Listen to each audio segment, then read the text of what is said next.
जम्मू कश्मीर को लेकर एक अच्छी खबर सामने आ रही है, जिसका तमाम जम्मू कश्मीर के लोग बेसब्री से इंतजार कर रहे थे कि जम्मू कश्मीर में जो है वो पिछले 5 से 6 सालों से जो है वो यहाँ पर असेंबली इलेक्शंस नहीं कराए गए हैं, जो कि कराना बहुत ज़रूरी है, लेकिन वो जो है वो कहीं ना कहीं नहीं हो रहे थे। अब आपको बताते चलें कि जो इस समय का एक बड़ा ही अच्छा अपडेट है जम्मू कश्मीर के लोगों के लिए सामने आ रहा है कि अगले महीने में जो है वो यानी कि सितंबर महीना में जो है वो जम्मू कश्मीर में जो असेंबली इलेक्शंस हैं वो यहाँ पर होंगे। इस बात का जो ऐलान है वो बीजेपी के जो यूनियन मिनिस्टर हैं किशन रेड्डी जी, उन्होंने जो है वो अपने दौरे के दौरान जम्मू में ये बात कही है। और बता दें कि केंद्रीय मंत्री जी किशन रेड्डी जम्मू कश्मीर में जो है वो बीजेपी के जो इलेक्शन इंचार्ज भी हैं और जम्मू कश्मीर से, और वो जम्मू के आज दौरे पर थे। यहाँ पर धारा 370 की बात करें तो उसको हटाने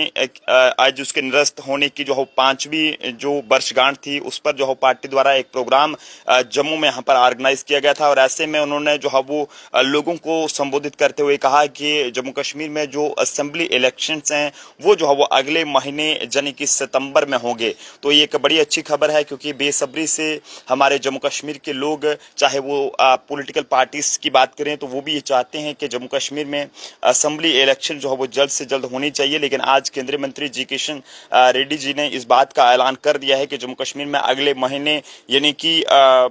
सितंबर महीने में जो है वो जो असेंबली इलेक्शंस हैं वो यहाँ पर होंगे। और उन्होंने लोगों से ये भी अपील की है कि वो जो है वो जम्मू कश्मीर में जो जितने भी डेवलपमेंट के काम हैं उनको जो है वो उनमें तेजी बनाए रखने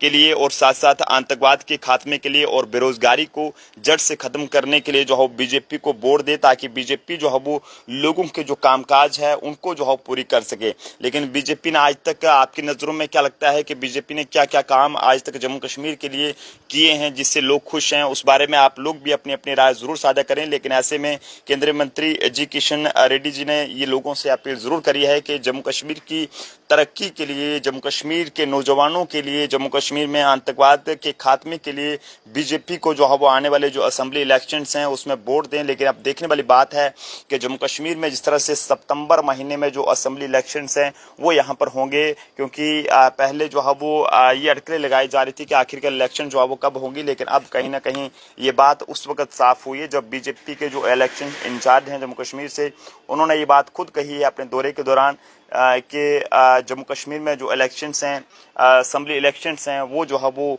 सितंबर महीने में किए जाएंगे, यहाँ पर होंगे। और लोग जो है वो अपने मन पसंदीदा जिसे भी वो जिताकर आगे बेच देना चाहते होंगे उसे जो है बेच पाएंगे। लेकिन इसमें खास बात ये भी आपको बता दें कि जिस तरह से सेंटर ने जो है वो जम्मू कश्मीर यूटी के लेफ्टिनेंट गवर्नर मनोज सिन्हा जी की जो शक्तियाँ हैं वो बढ़ाई हैं, जो पावरें हैं वो बढ़ाई हैं, क्योंकि वो और ज़्यादा जो है वो पहले से पावरफुल हुए हैं। और ऐसे में अगर जम्मू कश्मीर में असेंबली इलेक्शंस हो भी जाते हैं, एमएलए अगर कोई भी जो है वो बन भी जाता है, तो ऐसे में अगर उससे कोई भी किस तरह का काम कराना होगा तो वो एलजी मनोज सिन्हा जी के बगैर जो है वो नहीं हो पाएगा। उसे जो है वो एक बार एलजी मनोज सिन्हा जी से इजाज़त जो है वो ज़रूर लेनी होगी। यानी कि अब एमएलए के हाथ में वो नहीं है कि वो जैसा वो चाहे वैसा होगा, बल्कि एलजी मनोज सिन्हा जी से एक बार जो है उन्हें सलाह लेनी होगी और वो इजाज़त देंगे तो ही काम जो है वो जम्मू कश्मीर में हो पाएंगे। तो जनता भी अपने अपने सुझाव जरूर दें। मुद्दा जो है वो डेली वेजर्स का भी है, मुद्दा जो है वो एसपीओस का भी है, मुद्दा वीडीसीस का भी है, आशा वर्कर्स का है, और भी कई सारे ऐसे रहबरे खेल की बात करें या फिर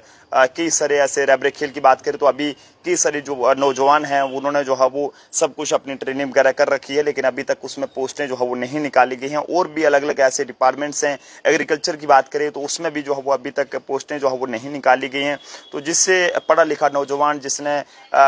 इसमें जो है वो डिग्रियां वगैरह कर रखी हैं, चाहे वो एग्रीकल्चर की बात करें या किसी अलग अलग जो डिपार्टमेंट्स रहते हैं, तो उसमें कहीं ना कहीं